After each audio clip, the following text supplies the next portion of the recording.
Hamınıza salam, kanalıma yenidən xoş gəlmisiniz. Bugün də yenə də sizdən gələn suallarla birlikdə təhsilə aid, imtahanlara aid sual-cavab videosu çəkəcəm. Keçən dəfəki videoma həddindən artıq suallar gəldi. Çox mən demişdim ki, part 2 də istəyirsinizsə yenə də suallarınızı yazın mənə. Növbəti videoda sizin suallarınıza cavab verin part 2 olaraq. Və siz də hədsiz dərəcədə çoxlu suallar yazdınız. Nə gözəl, onda gəlin bir də cavablandıraq. Keçən dəfəki videoda dediyim kimi, növbəti videoda yenə siz mövzusunu təyin edə bilərsiniz. Bu videonun da şərh bölməsində kommentlərdə aşağıda gələn həftəki videonun nə olmağını istəyirsinizsə mütləq yazın, mən də onu çəkim. Və əgər abunə olmamısınızsa da bu dəqiqə abunə ol. Ondan sonra olmusansa da çox gözəl şərhlərdə fikirlərini bildirə bilərsən. Bundan əvvəlki videonun şərhlərinə gedirəm və bütün suallarınıza cavab verməyə çalışacağam. Burada iki növ suallar var. Bir var konkret suallar, bir də var video istəkləri. Video istəkləri növbəti həftələrdə gələcək və konkret suallara da indi cavablandırmağa çalışacağam. 10-cu siniflərə aid video nə vaxt gələcək? 10-cu siniflərə aid video gələn həftə gələcək. Onun üçün də izləmədə qalın. 11-ci siniflər üçün də video eyni zamanda gələn həftədə 2 video yükləyəcəm, ikisini də yükləyəcəm. Azərbaycan dili qaydalarını necə yadda saxlayaq bir nəfər yazıb.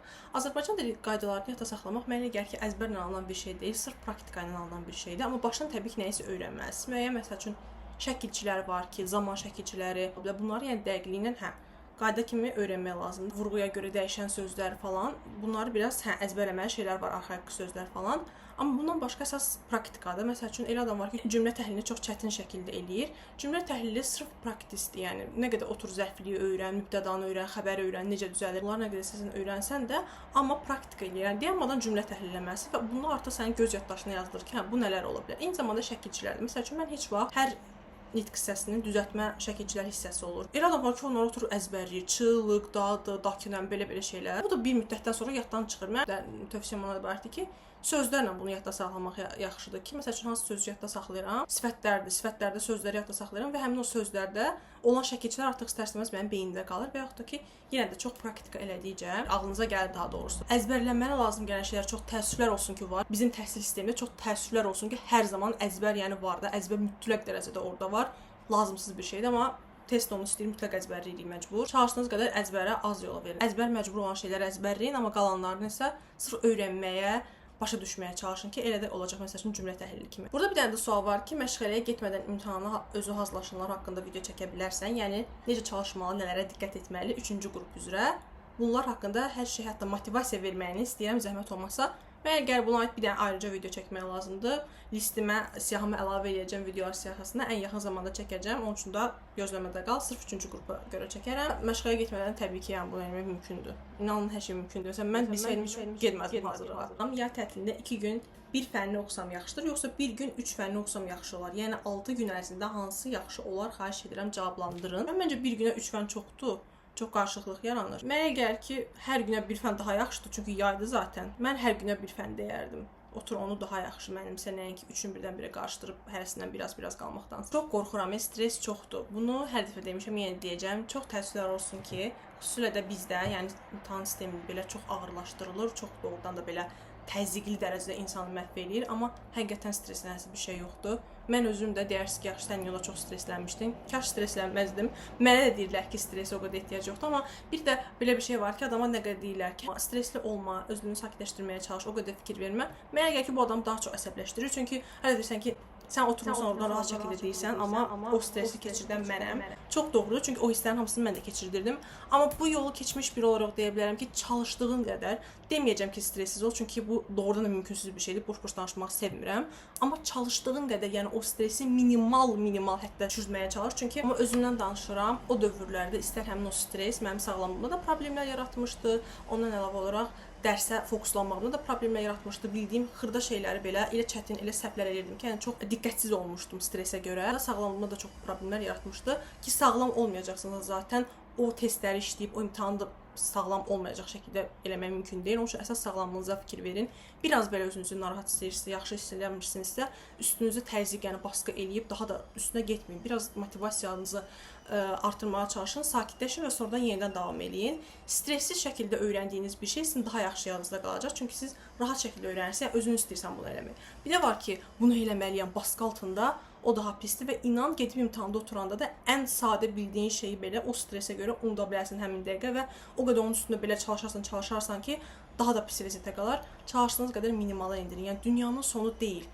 Universiteti oxumuş, bitirmiş, qırmızı diplomla biri olaraq deyə bilərəm ki, o qırmızı diplomun üzünə belə baxan yoxdur. Yəni açıq-aydın intervyularda, müsahibələrdə verə mənim üzümə deyirlər ki, qırmızı diplomun heç bir şeyə, yəni biz baxmırıq ona. Yəni istər ortalama, istər qırmızı diplom bizə, yəni baxılacaq iş müsahibələrində, gələcək həyatınızın inkişafında baxılacaq bir şey deyil. İmtahanlar 9, 11, universitet dəyməz.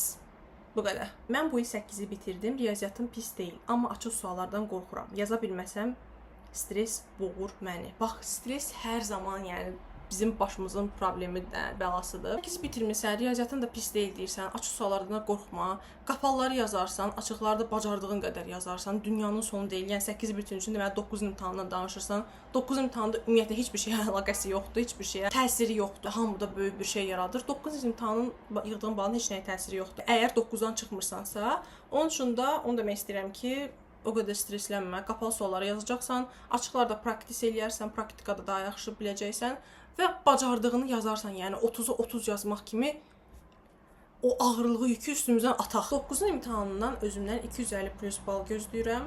O qədər ağlıma oturub ki, 250 plus yığacam. 250-dən aşağı yığsam çöküş yaşayacağımdan qorxuram. Bax, bu mənim hətta videolarımda danışdığım ən əsas mövzulardan biridir. Videolarımı daimi olaraq izləyən birisi mütləq dərəcədə bunu görəcəksən ki, mən demək olar ki, hər videomda bunu deyirəm. Çalışın heç vaxt qarşınıza məqsədlər o qədər dərəcədə qoymayın. Yəni konkret bir məqsəd qoymayın. Mən nə qədər dediyim kimi o hər şey ideal olmasını istəyən biridir olsam, amma heç vaxt imtahan dövrlərimdə özümə məqsəd qoymamışam ki, 250 plus yığacam, 30 yığacam, 28 plus yazacam. Çünki ətrafımda bunu eləyən insanlar olurdu və o qədər sonra hayal qırıqlığı deyirlər, o çöküşü yaşayırdılar ki, sonra növbəti imtahanlara, növbəti işlərində o qədər uğurlu ola bilmirdilər. Mən həmişə deyirəm, məqsəd aralığınız olsun, amma konkret 250 plus yığacam deyə bir şey heç vaxt deməyin.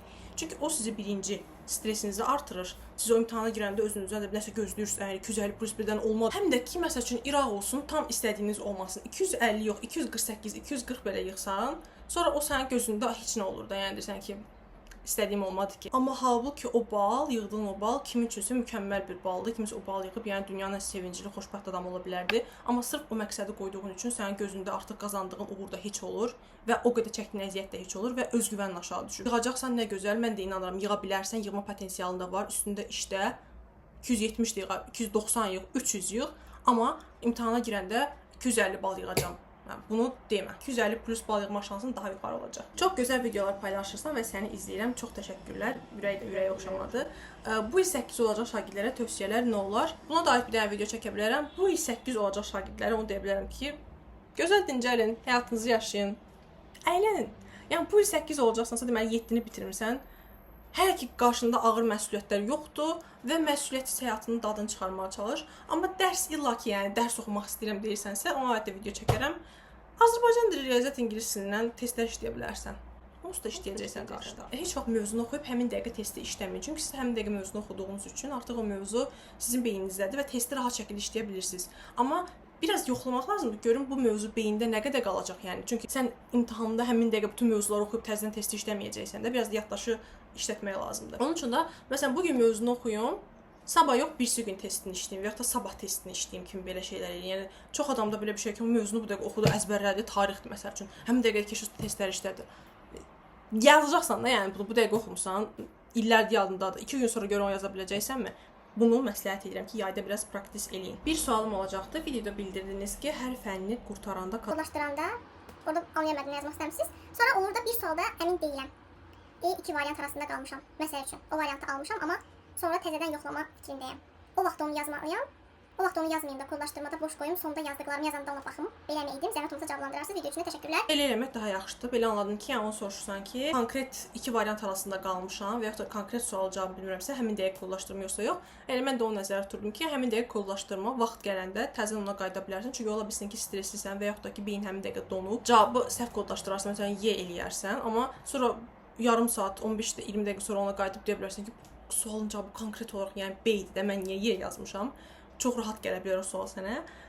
Artıq kodlaşdırdığın üçün heyf ola bilər. Ona görə əmin olmadığın, tərəddüddə qaldığın sualları sona saxla, bəli. Çoxlu sayda kommentlər var. Hamısına cavab verməyə çalışacağam. Alınması da yenə part 3-də davamını gətirəcəyik.